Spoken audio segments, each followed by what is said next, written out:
Hello friends, কেমন আছেন সবাই? আশা করছি সবাই ভালো আছেন। আলহামদুলিল্লাহ আমরাও বেশ ভালো আছি। আজকে হচ্ছে আমার ভাইগনার জন্মদিন। শুভ জন্মদিনের অনেক অনেক শুভেচ্ছা। তারপর হচ্ছে আমার ভাগ্নি কেক নিয়ে আসলো ফ্রিজ থেকে বের করে। তো ওরা হচ্ছে অনলাইনেই কেকটা অর্ডার করেছিল, একটা পেজ থেকে নিয়ে এসেছে কেকটা। বিকেলবেলা হচ্ছে কেকটা দিয়ে গিয়েছিল। তারপর আমার ভাগ্নি হচ্ছে ফ্রিজে রেখেছিল। দেন এই তো বের করে নিয়ে আসলো ফ্রিজ থেকে কেকটা। আর এই যে দেখতেই পাচ্ছেন কেকটা ডেকোরেশনটা মোটামুটি ভালোই ছিল, দেখতে সুন্দর ছিল।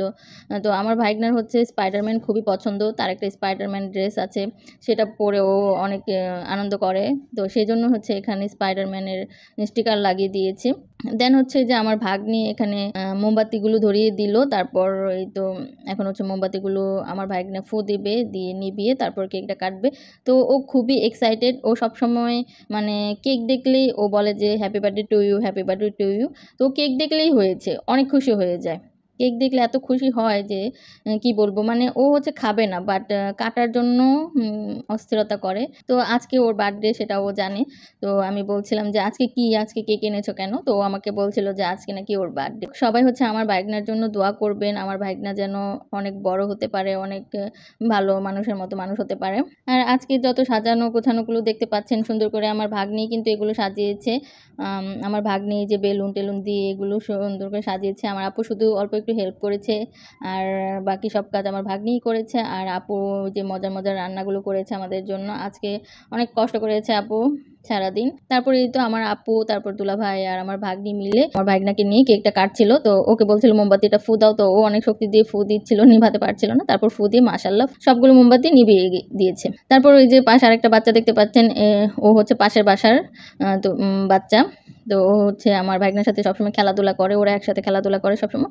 তো ওকেও নিয়ে এসেছে কেক কাটার জন্য। তো ছোট মানুষ যেহেতু কেক দেখে খুশি হয়ে গিয়েছে। তারপরে এই তো আমার ভাগনাকে নিয়ে আমার আপু তারপর দুলাভাই মিলে কেকটা কেটে নিল। কেক কাটার পর অনেক চেষ্টা করা হয়েছে আমার ভাগ্নাকে একটু খাওয়ানোর জন্য, বাট সে তো কিছুতেই কেক খাবে না। আমার ভাগ্না কেক খেতে পছন্দ করে না, বাট কেক কাটতে খুবই পছন্দ করে।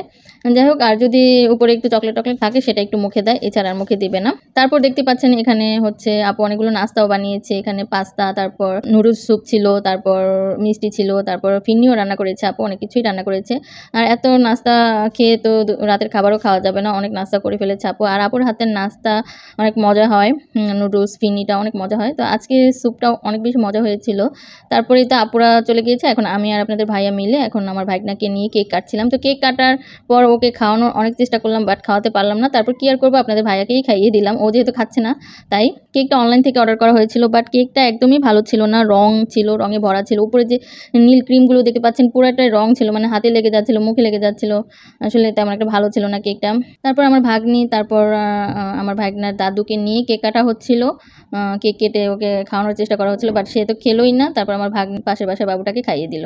1 hour later. দেন আমরা নাস্তা খেলাম, নাস্তা খেয়ে তারপরে তো এখন বাজে হচ্ছে 10:30। তো আপু বলছিল রাতের খাবারটা খেয়ে নিতে, আমরা আবার বাসায় চলে যাবো। সেই জন্য আপু আবার সব কিছু সুন্দর করে বেড়ে দিল। তো আপু আজকে অনেক কিছু রান্না করেছে, পোলাও, তারপর ডিম, তারপর হচ্ছে রোস্ট, তারপর সালাদ করেছে, কোকা কোলা ছিল।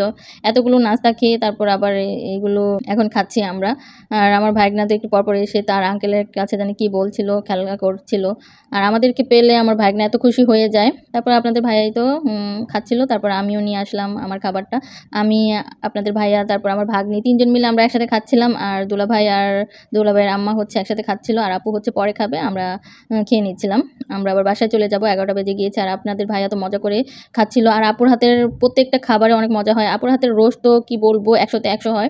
আপু যদি সিম্পলভাবেও একটা রান্না করে সেটাও অনেক মজা হয়। আর আমি তো আগে থেকে আপুর রান্নার খুব পছন্দ করতাম, আর এখন আমার বিয়ের পর আপনাদের ভাইয়াও আপুর রান্না অনেক পছন্দ করে। তো এই তো আমরা 3 জন মিলে খেয়ে নিলাম মজা করে, আলহামদুলিল্লাহ অনেক মজা হয়েছে। আর এটা সিম্পল একটা ঘরোয়াভাবেই একটা অনুষ্ঠান করা হয়েছে, তেমন কিছুই না, কাউকে বলা হয়নি। জাস্ট আমরা যেহেতু একদম পাশে ছিলাম, তো সেজন্য আমরা তো অবভিয়াসলি থাকবোই। আর কেউ ছিল না, আমার ছোট বোনও আসলে আমাদের বাড়িতে ব্রাহ্মণবাড়িয়াতে, ও বাসায় নেই, আর আম্মু আব্বু আসেনি। দেন হচ্ছে আমরা মজা করে খেলাম, 3 জন মিলে গল্প করতে করতে, ভিডিও করতে করতে খেয়ে নিয়েছিলাম। তারপর হচ্ছে আমরা এই তো চলে আসলাম, এখন হচ্ছে আমরা লিফট দিয়ে বাসায় চলে আসলাম। আর বাসায় এসে দরজা খুলতেই দেখি যে আমাদের কিউটে এখনো ঘুমায়নি, সে হচ্ছে আমাদের জন্য ওয়েট করছিল। আসলে আমরা বাইরে গেলে সে আমাদের জন্য ওয়েট করে। দেখেন 11:30 বাজে এখনো ঘুমায়নি। এই যে তার বাচ্চাগুলো সজাগ আছে, ওরা হচ্ছে আমাদের জন্য ওয়েট করছিল। আমরা এসে তারপর ওদেরকে রুমে দিলাম, তারপর ওরা গিয়ে ঘুমালো। তো এই ছিল আমার ছোট একটা ব্লগ, আমার ভাইগনার জন্মদিনের ব্লগটা। আপনাদের কাছে কেমন লেগেছে অবশ্যই কমেন্টস করে জানাবেন। আজকে এখানেই বিদায় নিচ্ছি। সবাই অনেক অনেক ভালো থাকবেন, সুস্থ থাকবেন। আল্লাহ হাফেজ।